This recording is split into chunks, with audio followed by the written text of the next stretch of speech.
bonne conscience en faisant la leçon au régime autoritaire ou à ceux qu'elles appellent libéraux.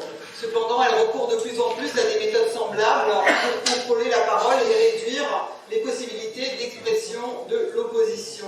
Et ces méthodes bafouent des droits fondamentaux comme la liberté d'expression, le droit de manifester et le droit de grève qui est, ça a été rappelé, constitutionnel en France, et on en a entendu de nombreux exemples ce soir. L'état d'urgence adopté en 2015 et le dispositif antiterroriste ont fourni un cadre très efficace en France comme ailleurs pour limiter ces droits. Ce dispositif antiterroriste a été utilisé en cette même année 2015 pour réprimer les manifestations contre la COP21. Il y avait de nombreuses perquisitions, assignations à résidence qui avaient été lancées sous le ministre Bernard Cazeneuve contre les militants zadistes, écologistes et alternatifs. Certains ont été menottés, braqués par les policiers pendant les perquisitions. Voilà, donc ce sont des abus du monopole de la violence physique légitime qui sont devenus monnaie courante depuis ce moment. Et en 2016, le même dispositif d'état d'urgence a servi à réprimer les manifestations contre la loi travail. En 2017, une loi sur la sécurité domestique et la lutte contre le terrorisme a été adoptée. Elle visait à mettre un terme à l'état d'urgence, mais en fait, elle incorporait la plupart des mesures d'exception dans la loi même. Et ce dispositif a servi en fait dans la répression, comme on sait, contre les gilets jaunes. Alors la criminalisation des militants écologistes sous l'étiquette écoterrorisme est l'aboutissement logique de ce processus qui rappelle les lois scélérates de la fin du XIXe siècle contre les anarchistes. Il est à craindre que ce ne soit pas la dernière étape de ce processus de réduction des libertés et des droits. Les manifestations en France se sont transformées, on en a fait tous l'expérience, en des défilés encadrés par des CRS qui n'hésitent pas à charger et à blesser les manifestants, parfois de façon irréversible, à les arroser de gaz lacrymogène, à empêcher d'avoir des masques de protection des yeux, etc. Alors un autre front, c'est celui de la lutte contre l'immigration clandestine, déjà évoqué aussi, qui conduit à criminaliser l'aide humanitaire apportée aux migrants, à l'inverse de l'Allemagne d'Angela Merkel, qui leur a ouvert les bras. Et Cédric Herrou en a fait les frais, mais son combat contre l'appareil judiciaire a réussi à faire triompher les valeurs humanitaires contre la répression. Ceci ne peut fonctionner que tant qu'il existe une justice relativement autonome du pouvoir. Et malheureusement, on vient d'entendre par Éric Fassin la condamnation du maire de la Calabre à 13 ans de prison.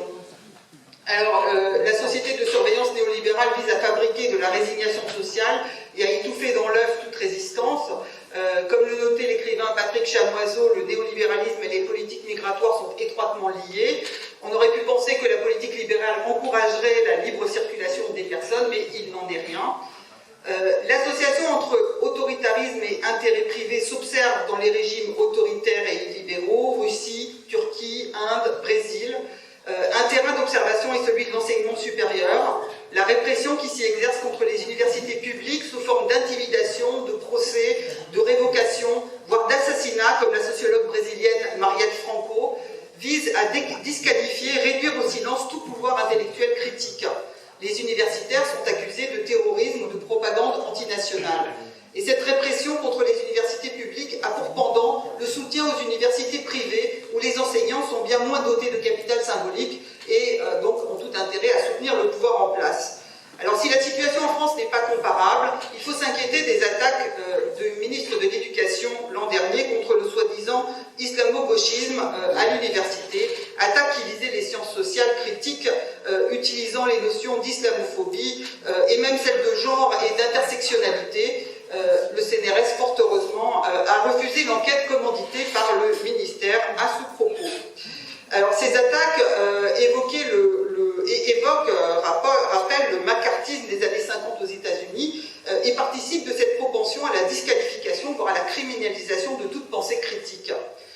Un terrain d'observation où s'articule la politique migratoire et la politique de l'enseignement supérieur, c'est la hausse des frais d'inscription pour les étudiants extra-communautaires, extra-européens, qui vise à exclure en fait les étudiants non dotés en capital économique, notamment celles et ceux venant d'Afrique et d'Amérique latine, mais aussi d'Asie.